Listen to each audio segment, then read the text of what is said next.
Shalom, selamat pagi Bapak dan Ibu. Kembali berjumpa dengan saya dalam program Renungan Harian pada hari ini, tanggal 22 Februari tahun 2021. Sebelum kita mendengarkan firman Tuhan, mari kita satukan hati, kita berdoa. Mari kita berdoa. Bapa di surga, terima kasih untuk saat ini ya Tuhan. Terima kasih untuk sepanjang malam yang boleh kami lalui dalam peristirahatan kami. Dan pagi Tuhan kami dapat kembali bangun dalam keadaan yang baik. Dan itu semua adalah anugerah dan berkat Tuhan bagi kami. Saat ini Tuhan kami rindu untuk mendengar firman Tuhan sebagai yang mengawali kegiatan kami pada hari ini, baik di dalam pekerjaan, usaha, maupun juga dalam kehidupan kami di rumah tangga kami masing-masing. Karena itu Tuhan bersabdalah kepada kami, bukalah hati dan pikiran kami, agar kami dapat mendengarkan suara-Mu, dapat menjadi mengerti, dan dapat kami lakukan di dalam kehidupan kami setiap hari. Bersabda Tuhan kepada kami semua, kami sedia untuk mendengarnya. Di dalam nama Tuhan kami Yesus Kristus, kami sudah berdoa. Amin. Baik Bapak dan Ibu, saudara-saudara yang terkasih, firman Tuhan yang akan kita baca pada hari ini terambil dari Injil Markus pasal yang pertama, ayat yang ke-9 hingga ayat yang ke-13. Markus pasal yang pertama ayat yang ke-9 sampai dengan 13. Demikian bunyi firman Tuhan. Pada waktu itu datanglah Yesus dari Nazaret di tanah Galilea, dan dia dibaptis di Sungai Yordan oleh Yohanes.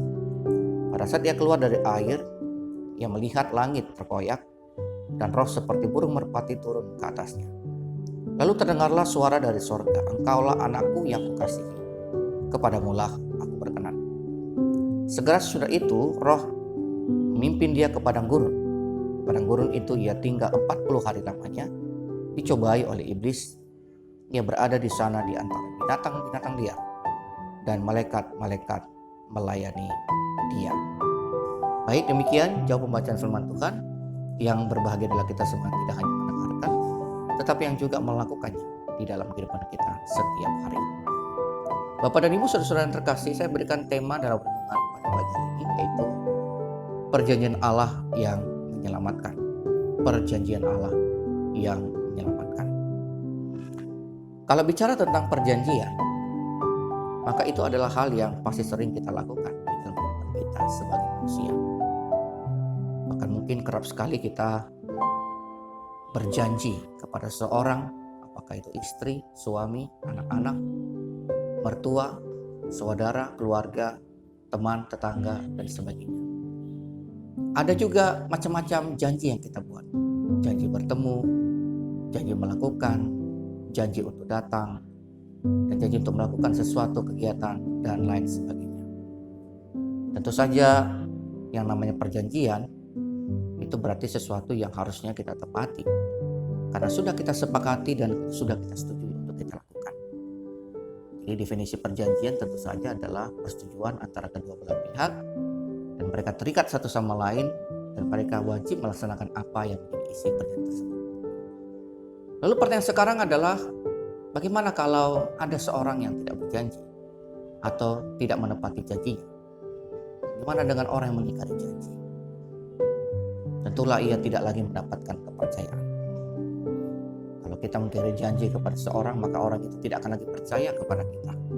Demikian juga sebaliknya, kalau orang yang berjanji kepada kita kemudian ingkar pada janjinya, maka kita tidak juga akan mempercayainya lagi. Lalu sekarang, bagaimana ketika ada firman Tuhan yang mengatakan bahwa Allah juga pernah berjanji kepada manusia. Allah pernah mencatat, Alkitab pernah mencatat Allah membuat perjanjian antara Allah dan manusia. Gimana itu contohnya?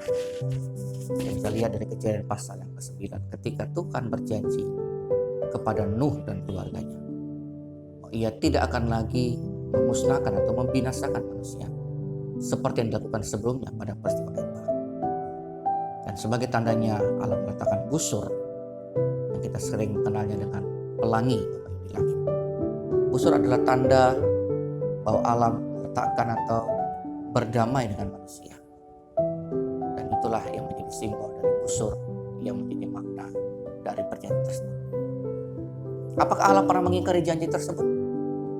Apakah Allah adalah sosok yang tidak pernah menepati janji? Jawabannya tidak. Allah adalah sosok yang menepati janji. Allah adalah sosok yang sungguh-sungguh tidak ingkar janji.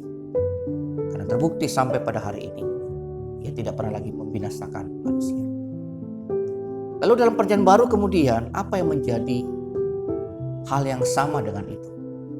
Kalau tadi dalam perjanjian pasal 9 ketika Allah berjanji untuk menyelamatkan manusia, maka dalam perjanjian baru melalui anaknya yang tunggal yang dikasihinya, Ia menjadikan Yesus Kristus sebagai satu-satunya anak atau orang yang dipilih, yang dikasihi dan yang berkenan kepadanya. Dan barang siapa yang percaya kepada Yesus Kristus, maka ia akan terhindar dari namanya kebinasaan. Bukan lagi karena air bah, tapi karena dosa dan maut. Itulah yang menjadi kesamaan dari cerita pasal 9 dengan teks firman Tuhan yang tadi kita baca.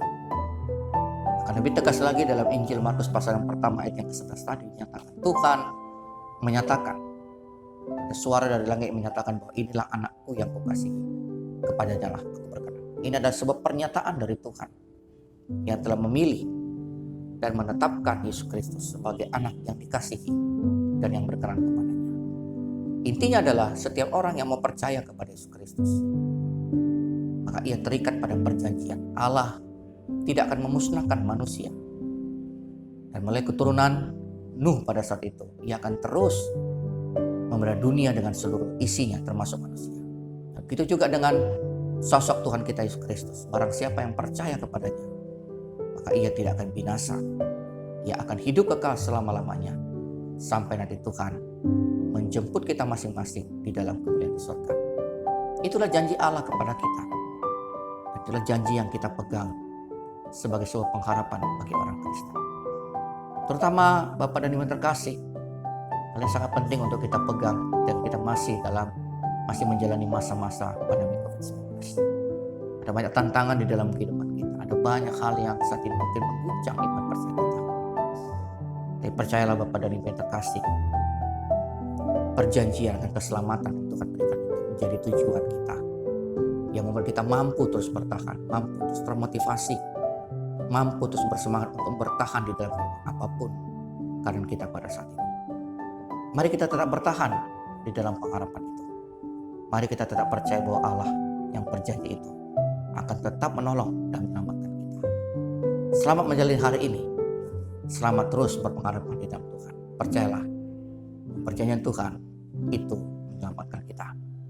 Dan firman Tuhan yang sungguh-sungguh dapat kita mengerti, sehingga dapat kita lakukan di dalam kehidupan kita setiap hari.